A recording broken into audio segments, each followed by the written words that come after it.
and so forth. So when they realized that, they sort of embarked on an effort to challenge themselves to think about, well, is there some other way we can deal with this? And they never expected that they would completely erase that $1.5 billion, but they wondered if there were some things that they could do that would take a big chunk out of it. And so being sort of an environmentally minded community, they embarked on this series of sort of pilot projects that were aimed at taking as much stormwater out of the system as possible and allowing it to infiltrate, basically where it fell. And this is one of the first ones. This is Northeast Siskiyou Street. It's a residential block in Portland, and represents about a 10,000 square foot watershed. So if you have a hard time sort of imagining how much area that is, it's roughly a quarter of an acre, and it is basically, from face of curb to face of curb on this street and the length of the block. So they were trying to deal with the water right there.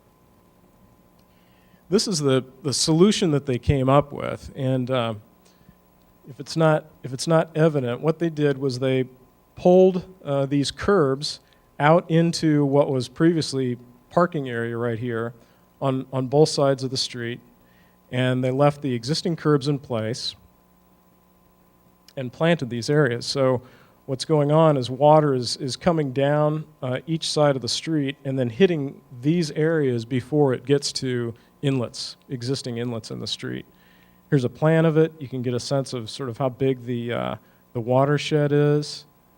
Here are the existing inlets here and here, and then here are the rain gardens that intercepted the water as it flowed from right to left in this image.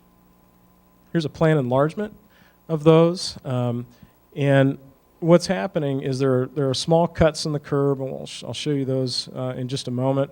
Water flows down through those cuts in the curb, and you'll see a series of sort of vertical lines here on these images. These are little check dams, just mounds of earth covered with rock that are just intended to slow the water, give it an opportunity for some suspended solids in the water to settle out and then to percolate down.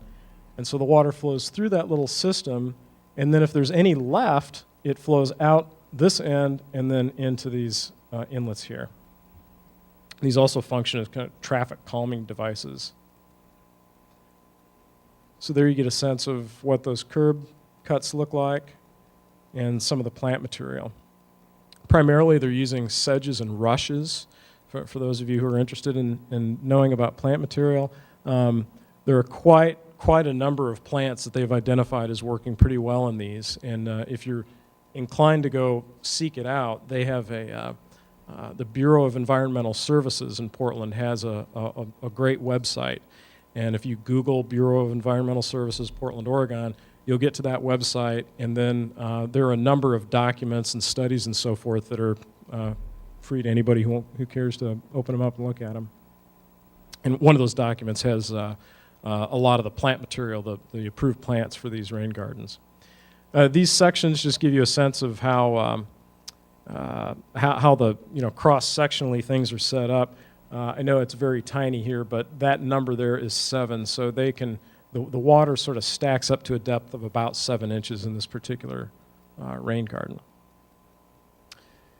Here you can see one of these check dams in the foreground here. This is an existing curb, and then the new curb is out here.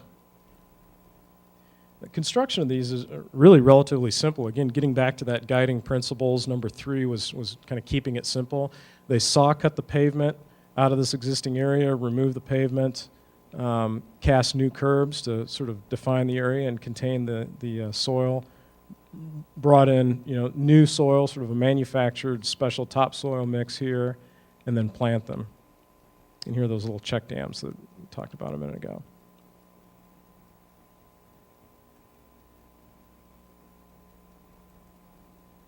So they've done a great job with plant material. They're including some things. A lot of the plant material in these basins are native plants.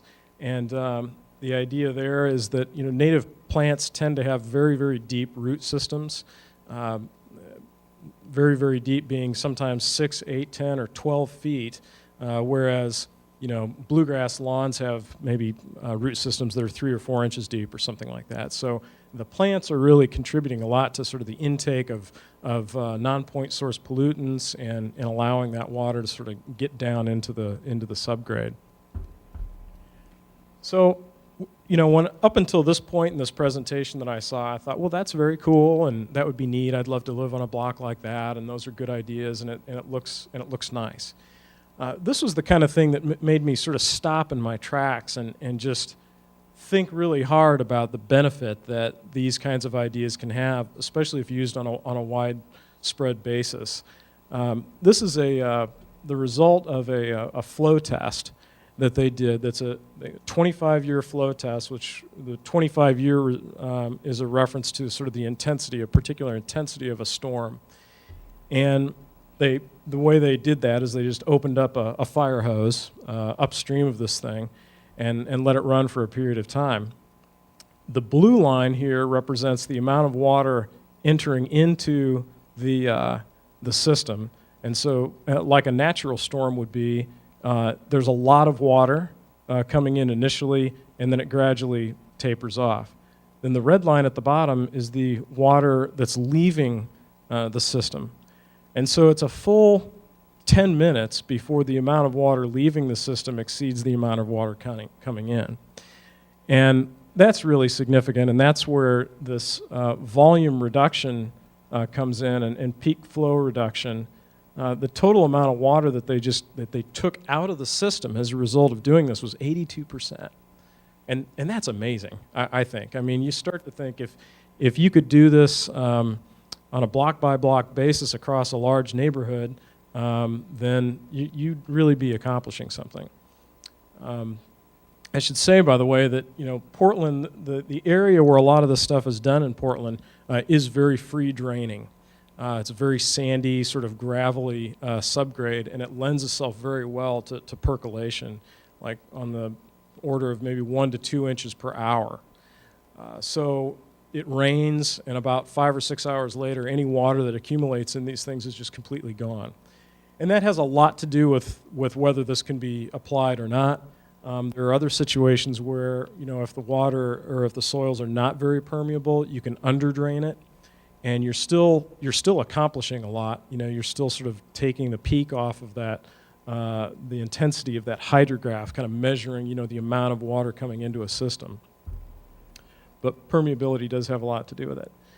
This is it's the same project, but the point here is that the project has really been adopted by the neighborhood. A lot of people ask about maintenance when I talk about this stuff. And in this particular case, the neighborhood adopted these things and essentially performs all the maintenance of it on their own. So the city does very little.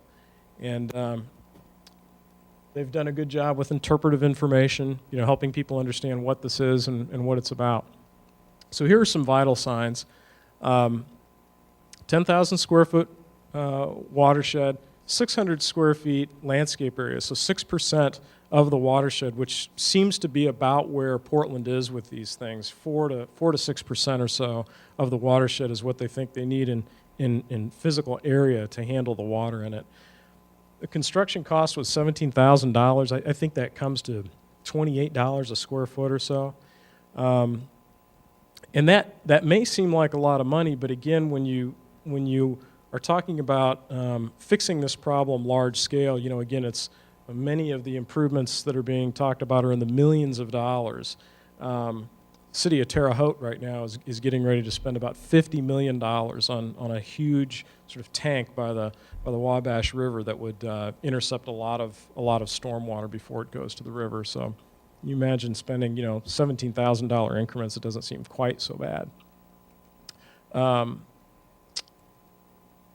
This is the next project in Portland, and it the other one sort of built itself out into the street. This one kind of is outboard of the street, behind the sidewalk. The existing condition was this sort of overgrown planted area, and this is what they were able to create. This series in this particular case of sort of cells that water travels in and out of. This is a plan view of this. So the way this is working is there are some small breaks in the curb right here, and water flows through these things, back out onto the street, into the next one, through the cell, back out onto the street,